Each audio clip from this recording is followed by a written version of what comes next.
आता बघताय खायला घातलं या जाणार आहे. ए बाळू दोरी बांधल्या थांबा.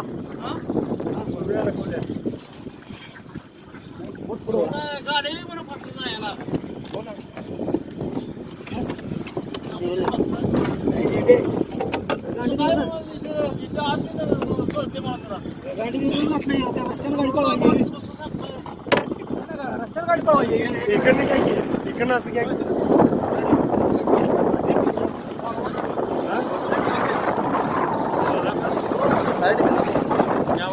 वायरा नाही हा दिवाल कुठं गिरे हो आब्बा को बेहतर बोल ना बांधू नको दुसरा काकानगर आहे यो जो शेड आहे काकानगर का आहे महाराष्ट्र इंजिनिअरिंग आहे रे त्या पुढे जायला आपल्याला अहो हे शेड काकानगर